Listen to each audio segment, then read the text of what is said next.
Saludos amigos y amigas de Toque Final, bienvenidos a esta edición de hoy domingo 12 de mayo de este año 2024. Siempre agradecidos por la amabilidad de su sintonía. Asumimos el compromiso de llevar un contenido que apuesta a la calidad. Un servidor, Julio Ernesto Martínez, nuevamente en sustitución de mi padre, Julio Martínez Pozo, que se encuentra fuera del país. Como siempre, tenemos un amplio contenido, el cual pues les vamos a resumir, como siempre, con nuestros segmentos de las tres preguntas. Hoy, pues con Héctor Guzmán, aprovechando su condición, no solo de un veterano de la política dominicana, sino que también es un internacionalista, y estaremos pasando balance al resultado de las elecciones de Panamá, pese a los cuestionamientos de corrupción, etcétera. Los panameños optaron por decidir sobre el presidente que es asociado a Martinelli. Tenemos también el tema de las elecciones de los Estados Unidos y su perspectiva, y la guerra de Ucrania en periodo de estancamiento y que puede surgir de este conflicto en los próximos días. También, como es natural, tenemos el enfoque de la semana, nuestro segmento de las 10 principales y, por supuesto, que es un año, digamos, un mes electoral. El próximo domingo ya se estarán celebrando las elecciones congresionales y presidenciales. Y pues, digamos, todos los temas de la agenda nacional giran en torno a los posibles resultados. Hoy vamos a hablar de las principales encuestas que han sido publicadas en los últimos días, que reflejan una amplia ventaja para Luis Abinader y el PRM. Tenemos también los resultados en esas mismas encuestas y algunas perspectivas que han dado el material de trabajo para los partidos de oposición. Y por supuesto, esta situación que giró en torno a Rafael Paz, que terminó fuera de la boleta de la Fuerza del Pueblo. Vamos a más o menos presentar nuestro punto de vista sobre eso. Y digamos, noticia controversial que ha generado muchos debates de opinión, que fue la posición de la Iglesia Católica de decidir apoyar a los diferentes candidatos que ellos denominan pro vida y que hacen una apuesta hacia los valores familiares que promueve la Iglesia Católica. Digamos que desde la doctrina, lo que se conoce como la doctrina social de la Iglesia, esta siempre fija posiciones de las ocurrencias de un entorno, ya sea de un país o de una comunidad, en cuanto a lo social, lo político y lo económico. La Iglesia es una de las instituciones más antiguas de la humanidad, contribuye en la formación y educación de los pueblos y, por supuesto, tiene la facultad de fijar posiciones en torno a lo que está ocurriendo en su entorno. Y ustedes saben que estamos viviendo unos tiempos modernos cuya característica es una apuesta a romper con la tradición. Parecería ser a veces una guerra contra las religiones y lo establecido, y no solamente se limita a fijar posiciones, sino también a arremeter contra lo establecido. Y parte de lo establecido es precisamente la Iglesia Católica. Aquellos aspirantes, aquellos que quieren ser senadores y diputados, la Iglesia hizo un listado a través de un documento en la cual ellos explican que lo enviaron vía chat a, digamos, a las diferentes parroquias, y de ahí eso se filtró y se filtró una especie de borrador, pero digamos que no deja ellos en esto lo están confirmando. Lo están confirmando y ahí entonces ellos justifican que quienes están a favor de la vida y quienes defienden los valores familiares serán promovidos por la Iglesia Católica. Digamos, a pesar de que es una institución que tiene sus debilidades, no se debe tomar como ejemplo situaciones que ocurren aisladas, que no dejan de ser preocupantes. Algunos sacerdotes pedófilos, charlatanes, etcétera, pero la Iglesia en su totalidad hace una gran contribución a las comunidades y yo diría incluso que hace mucho más aporte que quienes la cuestionan, sin quitarle el derecho a aquellos que tengan diferencia. Ellos fijan sus posiciones y simplemente las defienden, al igual que si usted no está de acuerdo, pues entonces lo ideal es también buscar la manera de usted seguir defendiendo sus ideas sin la necesidad de tractar a su adversario. Vamos de esta forma a hacer un primer receso y retornamos con todo el contenido que tenemos para todos ustedes esta noche.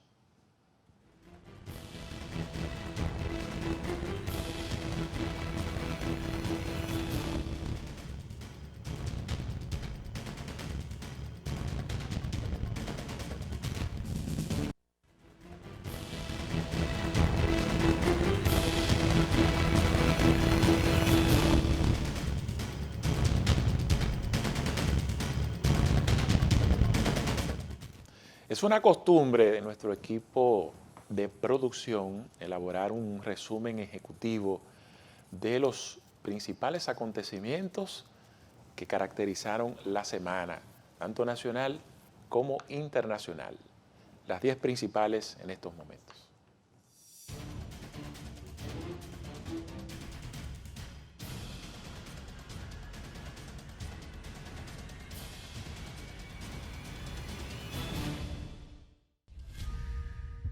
Los resultados de la encuesta Greenberg Diario Libre son contundentes y aseguran una reelección del presidente Luis Abinader en la primera vuelta de las elecciones presidenciales del próximo 19 de mayo. La medición de una victoria en primera vuelta, Abinader con el 58% de los votos, Leonel Fernández en un lejano segundo puesto con 25% y Abel Martínez más rezagado todavía al acumular 13% de la intención de voto de los dominicanos. Casi las 3/4 partes, un 74% de los votantes probables, aprueban el trabajo que está haciendo como presidente. Si bien los votantes son algo tibios en su opinión sobre cómo le está yendo al país, solo el 46% dice que va en la dirección correcta. A medida que se cierra la campaña, queda claro que el expresidente Leonel Fernández, por un lado, y el Partido de la Liberación Dominicana, por el otro, nunca pudieron demostrar a los votantes que harían un mejor trabajo que el actual presidente. La crisis en Haití es una de las principales preocupaciones de los votantes, junto con el crimen y la seguridad, y sugiere una profunda inquietud por el incumplimiento de la ley en la frontera. Los dominicanos sienten el efecto de la crisis. El 60% cree que está teniendo un impacto importante en la República Dominicana. Si bien las mayorías tienen una opinión favorable del presidente y aprueban el trabajo que está haciendo, muchos dominicanos todavía se muestran tibios respecto de las perspectivas del país. Aproximadamente 4 de cada 10 piensan que el país, la economía y sus finanzas personales van por el camino equivocado. En tanto, el 45% cree que la economía es débil frente al 39% de pasado noviembre. Las preocupaciones sobre la delincuencia se han disparado, ya que el 40% ahora identifica la delincuencia como una de las principales preocupaciones, frente al 26% del pasado noviembre. Asimismo, el crimen es el punto más débil de Abinader, con una mayoría del 56% que desaprueba su manejo del tema. El candidato presidencial del partido Fuerza del Pueblo, Leonel Fernández, aseguró en su encuentro semanal con la prensa que el gobierno que encabeza Luis Abinader ha usado irresponsablemente los fondos públicos para supuestamente comprar voluntades y alzarse con la reelección en las elecciones del próximo 19 de mayo. Fernández presentó estadísticas sobre el gasto público, destacando un aumento de 420.000 millones en transferencias corrientes a empresas, remuneraciones, pago de dietas, contratación de servicios, pago de publicidad, servicios básicos, entre otras. El exmandatario indicó que no está claro, por ejemplo, a dónde van las ayudas sociales, puesto que contrario a las tarjetas de solidaridad que contienen el nombre y cédula del beneficiario, en el caso de Supérate, los plásticos no presentan información de quién recibe la ayuda. Además, el candidato presidencial opositor afirmó que el gobierno aumentó en un 400% el gasto en publicidad. Tras los cuestionamientos del exmandatario, la Junta Central Electoral ordenó al gobierno paralizar la ejecución de planes de apoyo social o comunitarios extraordinarios a cargo de las instituciones de la Administración Pública Central y las entidades públicas autónomas y descentralizadas. El órgano de elecciones emitió un comunicado en el que recordó que, de acuerdo a la Constitución y la Ley Orgánica de Régimen Electoral, también está prohibido, hasta concluidas las elecciones del 19 de mayo, el otorgamiento de bonos económicos por parte de estas instituciones. Además, la institución prohíbe la entrega de tarjetas y beneficios especiales en favor de personas bajo cualquier modalidad y el otorgamiento de pensiones por parte de dichas instituciones. Asimismo, la publicidad de las instituciones de la Administración Pública Central y las entidades públicas autónomas descentralizadas y las alcaldías que contengan elementos que promuevan directa o indirectamente a candidatos que estén compitiendo en los niveles de elección que se disputarán en las elecciones, entre otras medidas. El presidente Luis Abinader recibió el pasado miércoles el premio Chairman's Award for Leadership in the Americas en la edición número 54 de la Conferencia sobre las Américas, convirtiéndose en el primer mandatario dominicano en recibir dicha distinción. El premio, que se entregó el pasado 8 de mayo en la sede de la Organización de Estados Americanos, OEA, en Washington, fue otorgado en reconocimiento al trabajo realizado por el mandatario dominicano para promover la seguridad regional, apoyar la democracia y luchar contra la corrupción desde que asumió la presidencia en 2020. Me siento muy honrado de ser el primer mandatario dominicano en recibir este premio. Entiendo que este se debe al notable desempeño que en los últimos años ha mostrado República Dominicana por el mayor compromiso de mi gobierno con los valores democráticos, el crecimiento económico, el respeto a las libertades y derechos ciudadanos, la reforma del Estado y la tesonera lucha contra la corrupción y a favor de la transparencia, apuntó el jefe de Estado dominicano. El presidente Abinader dijo que el reconocimiento implica una mayor responsabilidad con la gobernanza democrática y se comprometió frente al Consejo a continuar profundizando hasta el último día en que ejerce el cargo de presidente en República Dominicana. Asimismo, el mandatario presentó ante el Consejo de las Américas los 3 ejes de la seguridad jurídica que cuenta la República Dominicana en su gestión, que son la independencia del Ministerio Público, la lucha contra la corrupción y un gobierno transparente y eficiente. La Conferencia Anual de Washington sobre las Américas es el principal evento sobre la región en el que cada año funcionarios del más alto nivel hablan sobre temas como el comercio, la democracia, la energía y otros. 2 muertos y 4 heridos fue el saldo de un enfrentamiento armado entre 2 hombres durante una actividad en el colmado Nata del sector La Guayiga, municipio Pedro Brán, ocurrido la madrugada del pasado domingo 5 de mayo. De acuerdo con el reporte de la Policía Nacional, perdieron la vida Sócrates Peralta Reynoso, de 25 años, y Kelvin de Jesús Guzmán Orozco, alias El Gato, de 23, mientras que otras 4 personas resultaron heridas. Según el reporte preliminar, Guzmán Orozco, alias El Gato, hoy Oxiso, y el apodado Pompilla, quien está prófugo, se enfrascaron en una discusión. Fue en esas circunstancias, conforme a los reportes, que ambos hombres manipularon armas de fuego y se dispararon entre sí. En medio de esa refriega, Guzmán Orozco, alias El Gato, y Peralta Reynoso resultaron con las heridas que luego le provocaron la muerte. La policía indicó que amplía las investigaciones del caso en coordinación con el Ministerio Público. Luego de 2 años de evadir la justicia dominicana, llegó el pasado lunes al país en un vuelo procedente de Madrid, España, Francelis María Furcal Rodríguez, la mujer acusada de matar a un hombre de nacionalidad china en la ferretería donde ambos trabajaban en el ensanche Luperón del Distrito Nacional. En abril del año 2022, Furcal Rodríguez mató con un arma blanca a Jay Lid, también identificado como Chen Sonchin, en la ferretería 6Z del ensanche Luperón, en medio de una trifulca entre ambos. En un video que se hizo viral en las redes sociales, captó el momento en que la mujer atacó con un puñal al ciudadano chino, luego de que éste la agrediera físicamente. Luego de permanecer prófuga de la justicia 1 año y 4 meses, Francelis fue apresada en España tras un periplo por varios países que incluyó Colombia, Brasil, Qatar, Francia y finalmente España.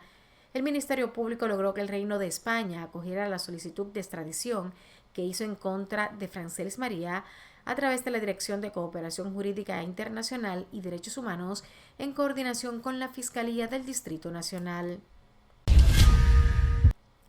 Como ha ocurrido en los últimos años, llegó a territorio dominicano partículas del polvo del Sahara, aunque las autoridades advirtieron que se trata de mínimas concentraciones con una muy ligera incidencia. De acuerdo a la Oficina Nacional de Meteorología, ONAMET, se trata de una ligera incidencia con concentraciones de apenas entre 1 y 10 micrones por metros cúbicos. La ONAMET ha advertido en ocasiones anteriores que para que la concentración del polvo del Sahara pueda generar algún tipo de alerta, debe pasar los 100 micrones por metros cúbicos.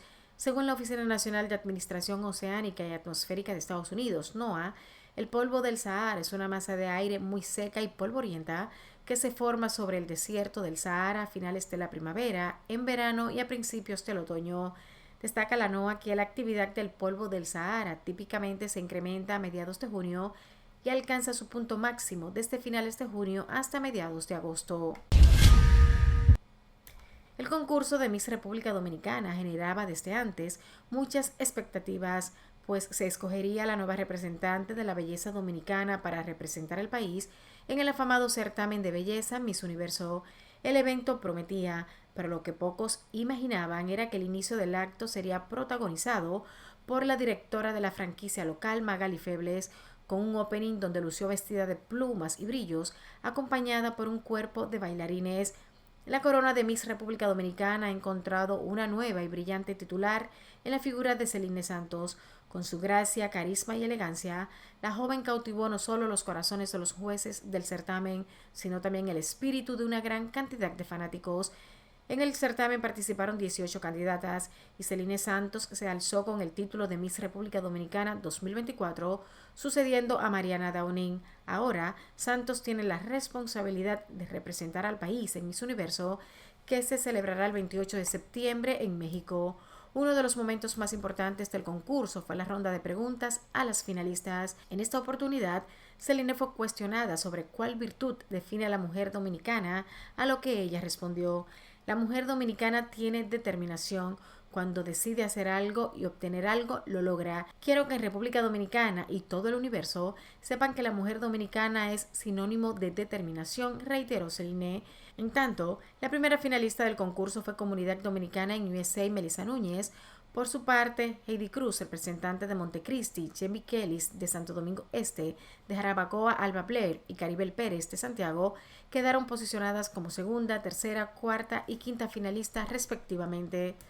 La gala de Miss República Dominicana culminó con la coronación de Celine Santos.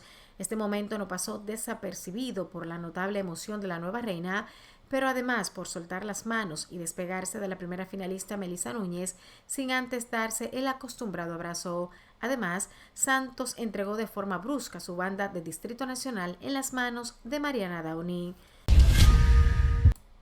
La cantante dominicana Yailin, la más viral, continúa siendo el centro de atención en las redes sociales debido a su capacidad para generar polémica en cada una de sus apariciones públicas. En esta ocasión, Yailin sorprendió a todos al protagonizar un beso con su amiga Tokisha durante uno de los conciertos de esta última celebrado el pasado fin de semana. Yailin, la más viral, y Tokisha sorprendieron al darse 2 besos en el escenario durante un concierto gratuito en San Carlos la noche del 3 de mayo. Las imágenes se han hecho virales, generando todo tipo de comentarios en redes sociales, algunos celebrando la conexión entre las dominicanas, mientras que otros cuestionaron si fue planeado para generar polémica. Tokisha, quien cerraba su gira PPL Presidenta en República Dominicana, tuvo a Yailin como invitada especial en el evento. El despliegue de la Fuerza Multinacional para restaurar la seguridad de Haití, liderada por Kenia, comenzará el próximo 26 de mayo, según anunció el ministro de Asuntos Exteriores de Bahamas, Fred Mitchell.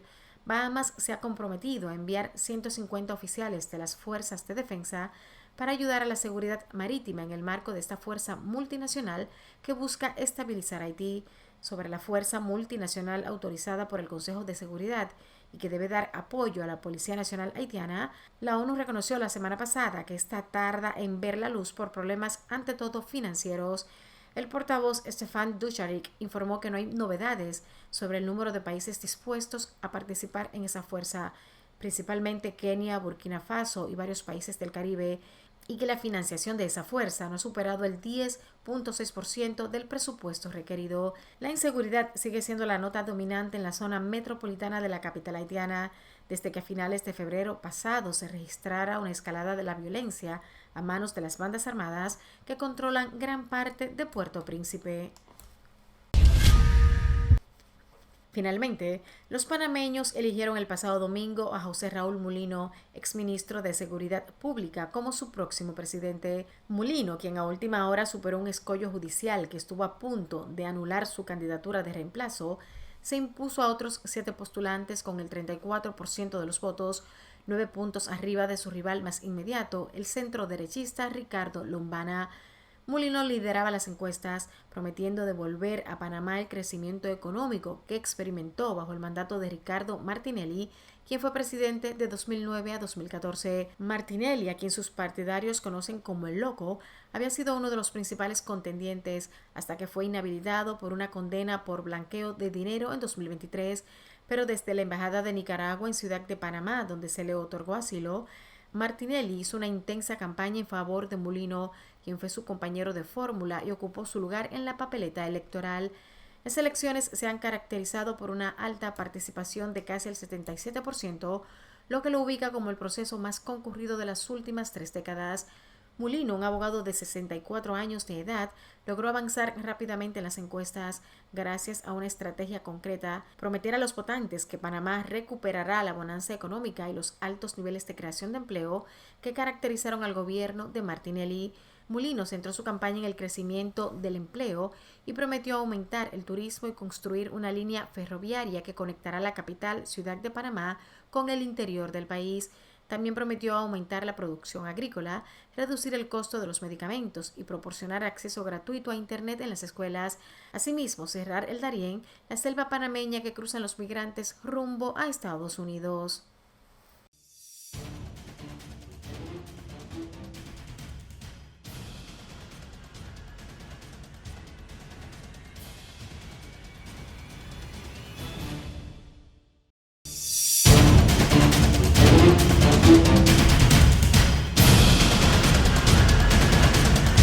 En el enfoque quiero hacer referencia a esta decisión de la Junta Central Electoral que deja finalmente fuera de la boleta a Rafael Paz, como aspirante a diputado de la circunscripción 1 por la Fuerza del Pueblo. Eso es en la capital. Recordando cuando él presentó su renuncia del PLD, habían 2 corrientes predominantes de opinión.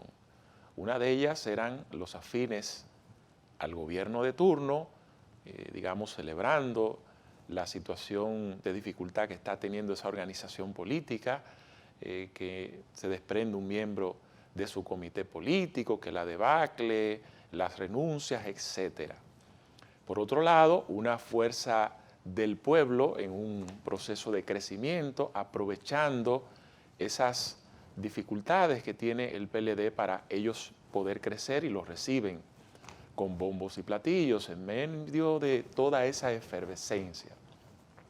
Pienso que fue ignorado algo que puede considerarse un pecado capital en política, que tarde o temprano se la termina cobrando el sistema. Y fue un tema más de forma que de fondo. El pecado de Rafael Paz, desde mi punto de vista, no fue renunciar al Partido de la Liberación Dominicana, sino cómo lo hizo a través de unas críticas muy duras a lo que él consideraba la cúpula de ese partido, sin tomar en cuenta que el segundo al mando, secretario general, es nada más y nada menos que su padre de crianza y su padre político. Y por otro lado, estamos hablando de las formas en cuanto a cómo lo hizo, que fue un partido que aprovechó el talento, sus condiciones, digamos, como profesional y lo catapultó en términos políticos. Hay una máxima de Anaxágora que dice que si me engañas una vez, el malo eres tú. Si me engañas dos, malo yo. Y digamos que aquí lo que existen son partidos políticos y líderes y no masoquistas. Y lo digo porque difícilmente cuando una persona tiene o ejerce ese tipo de conducta, pueda lograr mucho más hacia afuera que lo que logró en su partido de origen.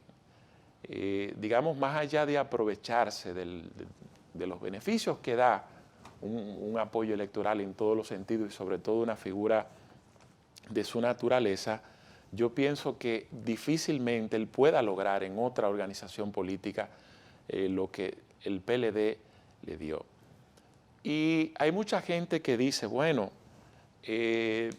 esto podría costarle la senaduría a Omar, dado que Rafi es quien puede conseguir mayor votación, es la figura mejor conocida, y tú dejarlo fuera de la boleta le troncha el camino a la senaduría a Omar. Bueno, si la candidatura de Omar o para ser senador dependiese de Rafi Paz y de los números que él le pueda aportar, pienso que Omar no merece ser senador de la capital. Y segundo, he notado también una intensidad en materia de opinión, como una especie de victimización de Rafi, tomando en cuenta de que él primero aspiró a la alcaldía, estando en la Fuerza del Pueblo, luego a la senaduría y finalmente una diputación que se le están negando, como una actitud de desprendimiento que amerita tener una especie de compensación. Como yo percibo las cosas, eso en política lo único que genera es desconfianza e inestabilidad.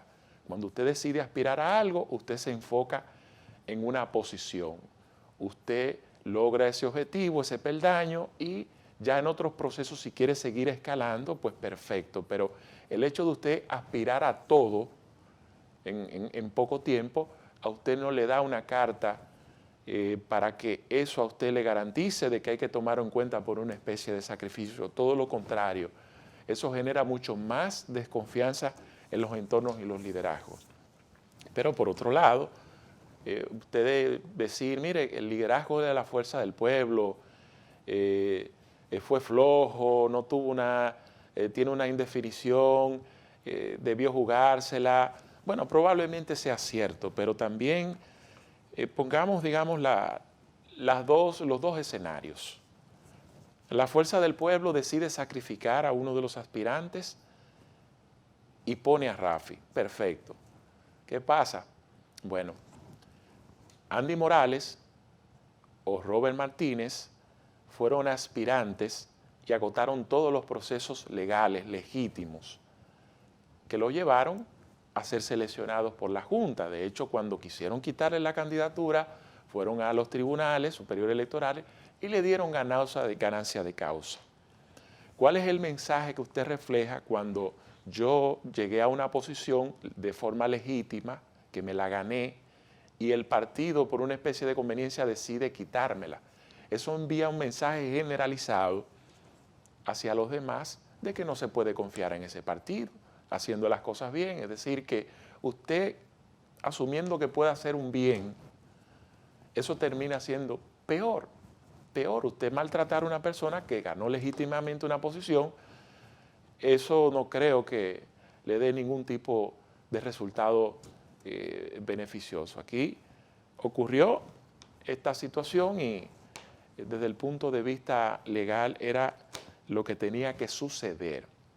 Independientemente de lo que pueda ocurrir, no creo que haya que dedicarse a la victimización de la figura de Rafi Paz, porque él en parte es culpable de lo que ha estado sucediendo. Él no puede eximirse de culpa por asumir una conducta que en términos políticos tarde o temprano se paga. Tarde o temprano se paga. Usted puede irse de una organización por las razones que usted entienda, pero dependiendo cómo usted se vaya, en las condiciones que usted se vaya, eso puede garantizarle hacia el futuro un mejor destino, pero en su caso no lo ha sido. Naturalmente, no quiero meterme en el tema de las condiciones que tiene, que sea una persona inteligente y capaz, porque eso está de más y está de sobra, y no es eso lo que está en juego.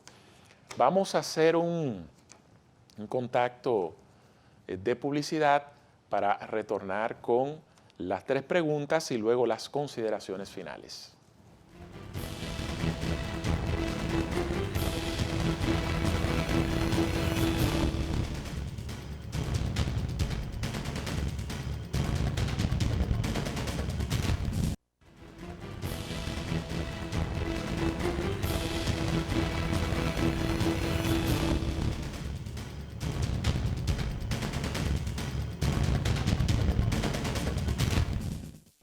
Nuestras 3 preguntas, temas internacionales. La victoria de Panamá, el partido de Martinelli. Tenemos también la situación de las elecciones de los Estados Unidos y la guerra de Ucrania. Nuestro invitado de hoy, Héctor Guzmán.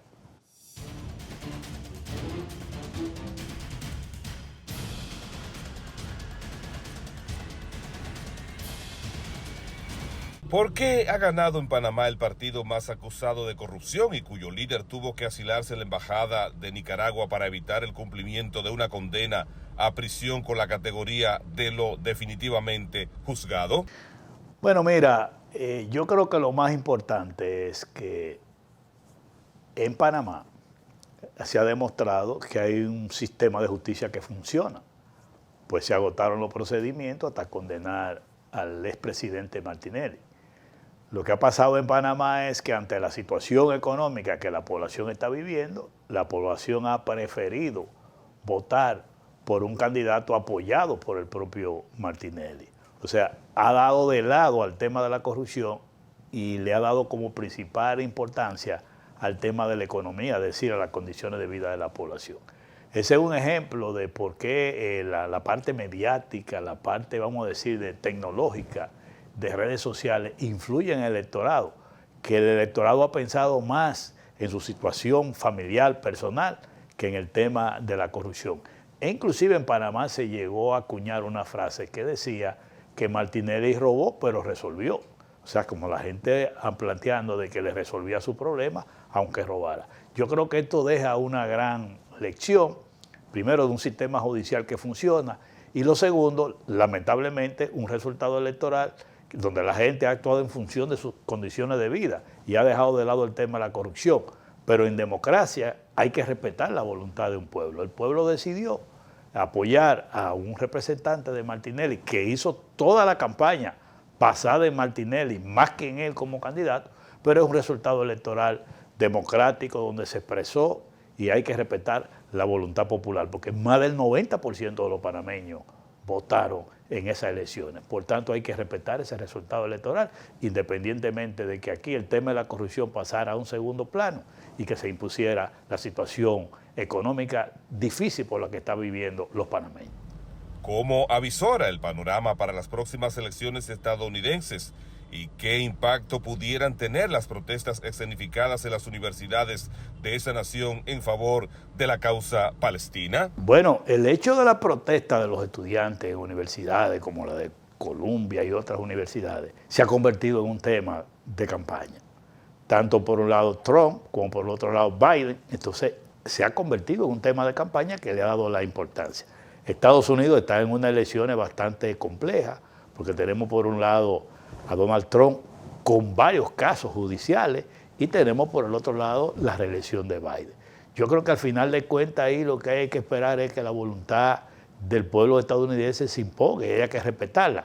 Y que por parte de nosotros, la República Dominicana, independientemente de cuáles sean los resultados, lo que debemos es tratar de tener unas relaciones importantes, yo diría, donde los intereses de la República Dominicana primen independientemente de quién gane. Porque no hay duda de que son unas elecciones bastante conflictiva, con elementos nuevos como este de la protesta de las universidades, pero todo lo que surja va a venir porque la oposición ataca a Biden y Biden va a atacar, en este caso, a Donald Trump, tratando de ganar las elecciones. Yo creo que son unas elecciones bastante complejas y muy difícil de predecir lo que pueda pasar, pero la República Dominicana debe prepararse para, independientemente de cuáles sean los resultados, garantizar unas relaciones con Estados Unidos efectivas porque es nuestro principal socio comercial. La guerra de Ucrania hace tiempo que ha entrado en periodos de estancamiento. ¿Ha pasado lo peor en ese conflicto? ¿Siguen latentes los peligros de una tercera guerra mundial agravados por una posible guerra entre Israel e Irán? No hay duda de que siempre en toda guerra uno no puede descartar lo que pueda suceder, si puede suceder una tercera guerra mundial. No hay duda de que el conflicto ahí en Ucrania, esa guerra, que se ha visto como un poco estancado, se agrava con el conflicto ahora de Israel y Hamas y todo Medio Oriente, porque la entrada de Irán en este conflicto, que tiene preocupado a toda la comunidad mundial, porque eso afecta, sin lugar a dudas, lo que son las relaciones comerciales, el comercio internacional y la economía a nivel internacional. Lo que debemos propiciar es el diálogo de los organismos internacionales, primero para parar la cantidad de muertes que se está hablando, se habla más de 34.000 muertos en el conflicto de Israel y Hamas, y en el caso de Ucrania también una cantidad importante. Yo creo que ahí, con los conflictos de Ucrania y ahora que se agrega esto y la posibilidad de confrontación con Irán y ese tema Israel-Hamas, a nivel mundial, todo a nivel mundial estamos preocupados por esa situación y lo que debemos es reclamar a los organismos internacionales para propiciar un diálogo que pueda permitir ahí un alto al fuego y evitar que se sigan matando gente inocente.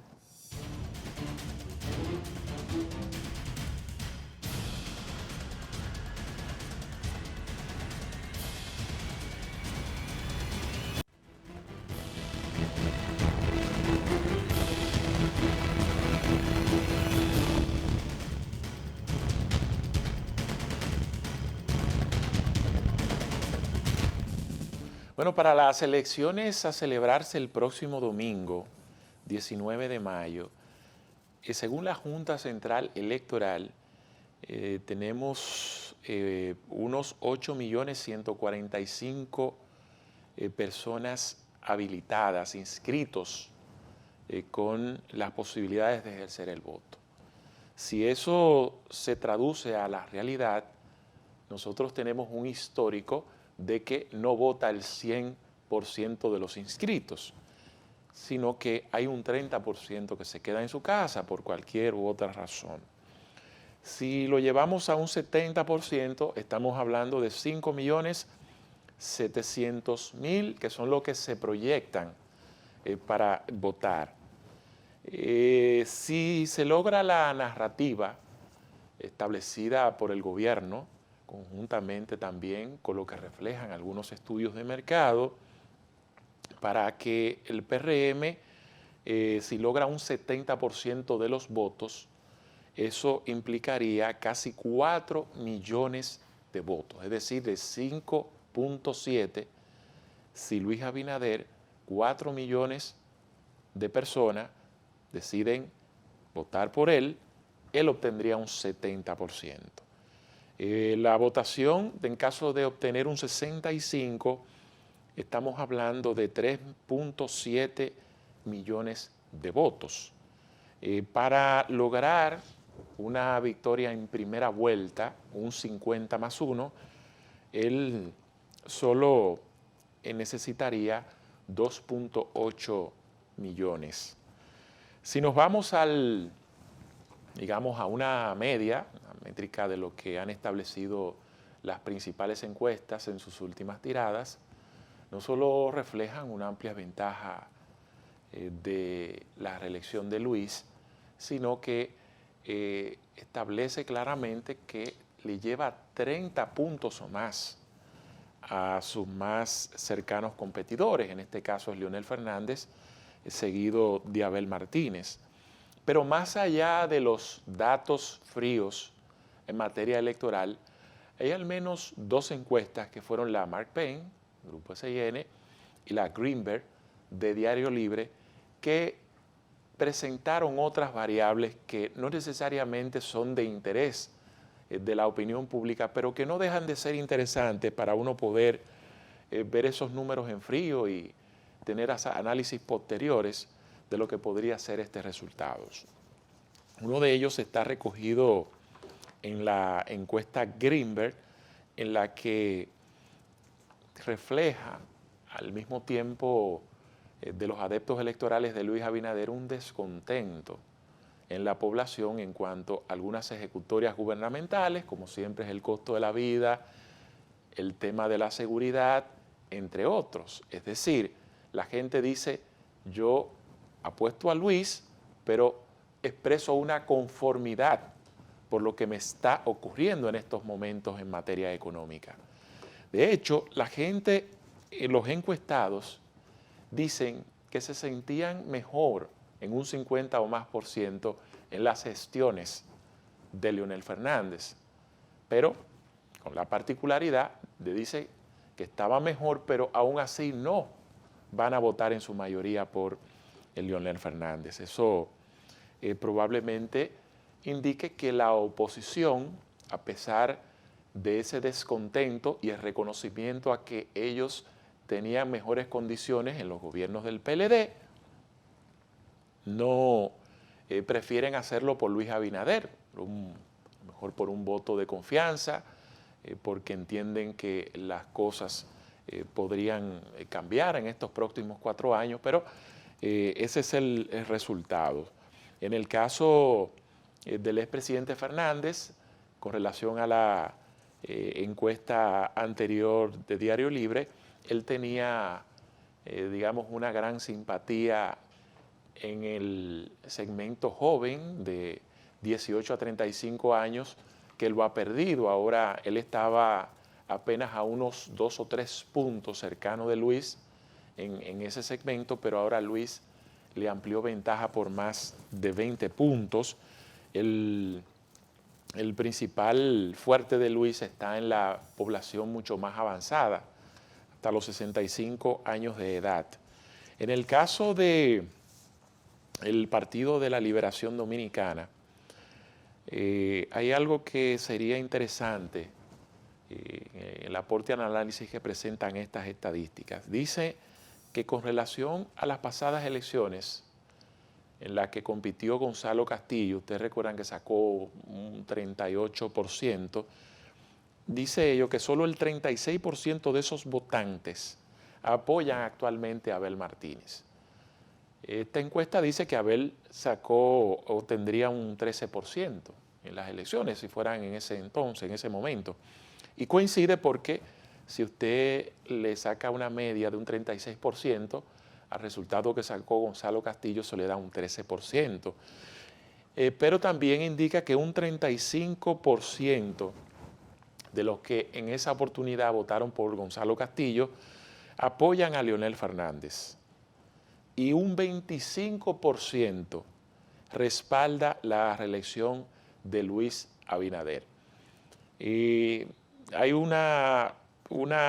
digamos, unas estadísticas que van más o menos por esa misma onda, aunque varían los números. En el caso de la Mark Payne, que habla también de que un 6% de los que se consideran PLDistas en este proceso se identifican con Luis Abinader, votarían por Luis Abinader, y un 21% lo harán por Leonel Fernández. El 73% de los simpatizantes del PLD votarían por Abel Martínez. Tomando en cuenta lo que están reflejando estas estadísticas, indican que uno de los principales desafíos en este proceso electoral del PLD es consigo mismo, es poder fidelizar lo que tienen, es decir, aquellos que se identifican con el PLD, no todos necesariamente tienen la intención de votar por el candidato que presenta esa organización política que es Abel Martínez. Es decir, que hay un proceso, aunque falte poco, de poder canalizar, fidelizar ese voto que se considera PLDista. Es mucho más difícil, digamos, irse hacia los independientes o otras personas que ya tienen una definición. Algo que me llamó la atención también de estos estudios científicos es que todavía hay una parte importante que está indecisa, porque dicen que solamente el 70% de los encuestados ya sabe por quién va a votar. Hay una franja todavía de indecisión que esta misma encuesta la distribuye, la distribuye en función del porcentaje que tiene cada uno de los candidatos y naturalmente que en un proceso de indefinición, mucha gente que diga, sí, yo estoy seguro que voy a votar, pero en estos momentos no sé por quién. Alrededor de un 45% de esas personas lo harían en caso de tomar una decisión por Luis Abinader, un 20 y tanto por Leonel Fernández, y el resto, un 14%, lo haría por el candidato del PLD. Ahí pues están, digamos, los desafíos, son estudios científicos, el cual algunos de ellos son ya tradicionales y son asumidos por medios de comunicación que tienen cierta credibilidad. Naturalmente no es un cheque al apostador, son estudios de mercado y ya va a depender de las organizaciones políticas, de las circunstancias, de cómo se puede consolidar, traducir eso en voto el día de las elecciones. Naturalmente que existen ventajas y desventajas. En un país muy clientelar como la República Dominicana, siempre los gobiernos, los estados van a tener mayor ventaja, mayor logística, mayor expectativa de poder conquistar el voto por los recursos y las posibilidades que tienen. Naturalmente la oposición en este caso tiene mucho más desventaja en ese sentido. Naturalmente más allá de lo que vaya a ocurrir en estas próximas elecciones, soy de lo que entiendo que todo está definido, no necesariamente pueda reflejarse como indican estos estudios de mercado, tomando en cuenta el pasado proceso electoral, en la cual se entendía que el PRM obtendría la mayoría, pero no como lo obtuvo, que fue un resultado récord por encima de un 80% de las alcaldías. Pero recuerden que esas mismas encuestas aseguraban que el PLD obtendría una votación de aproximadamente 10% y esa votación fue duplicada porque no solamente se basó en la simpatía del electorado, sino que la estructura que pues aún mantiene el PLD permitió que ese caudal de votos se duplicara a alrededor de un 22% y la encuesta decía un 10%. Lo propio ocurrió, aunque casi no se note, con el PRD y otras organizaciones políticas. Pero bueno, ya hemos llegado ya al final de la entrega de este domingo en Toque Final, agradecidos por la amabilidad de su sintonía. Deseamos a todos una semana positiva y productiva y aquí nos reencontramos el próximo domingo en una nueva entrega. Feliz resto de la noche.